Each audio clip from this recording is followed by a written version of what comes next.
Most people think it takes a lot of money to retire, especially if you're going to retire early. In one of my videos, the most popular video on this channel, I talked about how I retired early at 47 and some of the misconceptions that people have about retirement. One in particular was a friend of mine who told me he thought it would take $20 million to retire. And needless to say, he didn't think that he was going to be retiring anytime soon. So in this video, I want to talk about retiring with much less. $500,000. I made a video which you can watch linked below how you can retire on $100,000, which I admit is pushing it. It requires moving to a very inexpensive part of the world, which there are a lot of.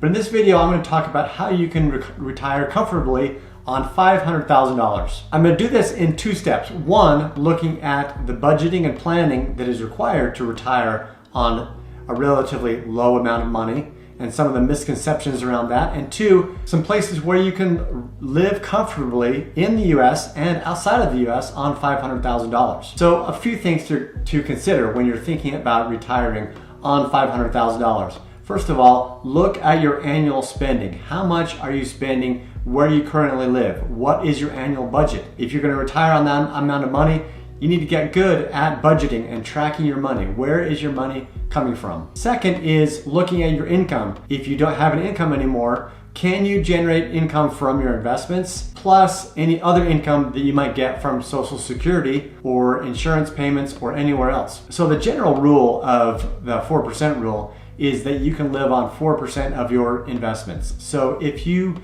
have $500,000, that means your investments, your portfolio can safely generate about $20,000 a year. That's hard to live on in most places in the United States. There are some places where you can live on $20,000 a year, and we'll go through those in just a second. So take that $20,000 a year and add onto it anything you'll get from Social Security or anywhere else. So say you get $1,000 a month, or you're projected to get $1,000 a month from Social Security, and you can go check that at the Social Security government website, then that takes you from $20,000 up to $32,000. And now you're talking about living a little bit more comfortably. So think about what assets you have, what income you might have, and consider that insurance, especially if you work for a company, insurance in the United States generally goes through your employer. So that's an expense that a lot of people leave out when they're talking about planning for retirement. Consider your insurance costs will probably go up, especially if your employer is paying for it. So detail your budget, look at your portfolio, see how much you can comfortably live on, and then start looking at areas where you can retire. Before we get to those areas, let me talk about a couple of common mistakes that people make when retiring, especially if they're retiring on a lower amount. One is taking unnecessary risks. Make sure your investments are in good, solid, not volatile assets. Like cryptocurrencies would not be suitable for retirement income. They might be suitable for other things, but generally not retirement income.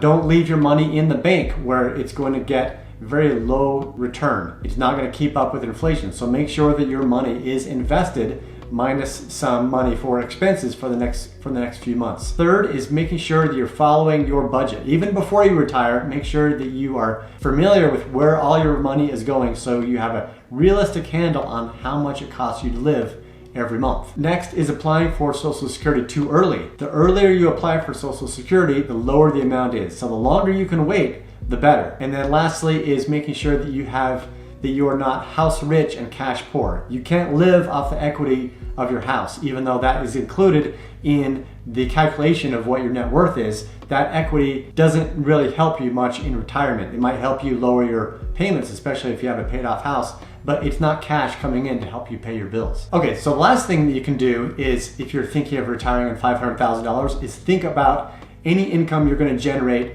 from having a side job, a part-time job, even something where you're working 20 hours a week, where you can make, say, $2,000 a month. That makes it so much more realistic to retire when you have $20,000 from your portfolio a year, another $12,000 from Social Security, and then you can make another $20,000 from working part-time. Then that takes you up to $52,000, and that broadens your options a lot. So you might not call it retirement, maybe semi-retirement, maybe scaling back.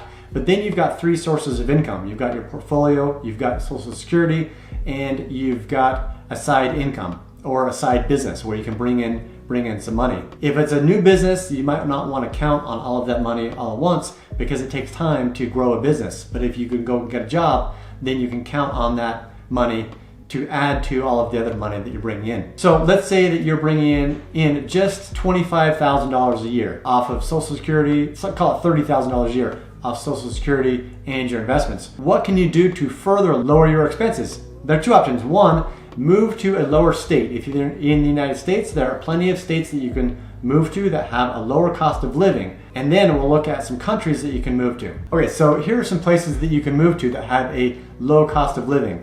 Wisconsin, some parts of Colorado, Ohio, many parts of Florida, Wyoming, Tennessee, and Texas. All have cities where you can buy a house for the low to mid $100,000. And a lot of the southern part of the US are very inexpensive to buy a house and also have a low cost of living, less than a couple of $1,000s per month. Now, looking at if you want something more exotic, you want to move to another country, there are plenty of countries, and I'll link below a list of countries where you can live on less than $2,000 a month. The top of my list is the Czech Republic. I was there a few months ago, and it's known for its high standard of living, its low crime, it's very beautiful, very accessible, and you can go to many parts of Europe very easily from the Czech Republic. Next is Bulgaria. I spent a month living in Bulgaria. I found the people to be nice. It's a beautiful place, has a lot of historic cities, a welcoming expat community, and very affordable cost of living.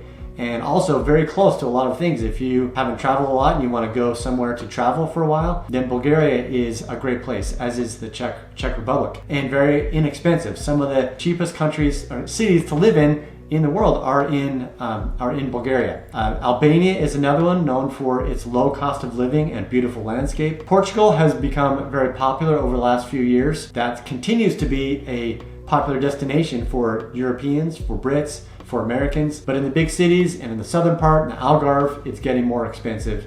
I lived there for summer, and I can tell you Portugal is beautiful. People are very friendly, but it is getting more expensive. If you want to live that lifestyle, which is amazing, then go to the smaller cities outside of Lisbon and Algarve in Portugal. Costa Rica is one that has a low cost of living, has amazing biodiversity, offers a warm tropical climate, and is very popular with Americans. I believe over 1 million Americans live in Costa Rica. I was there just a few months ago, and there were a lot of Americans there. It's very friendly. The roads are terrible, but it's a very beautiful country with a low cost of living.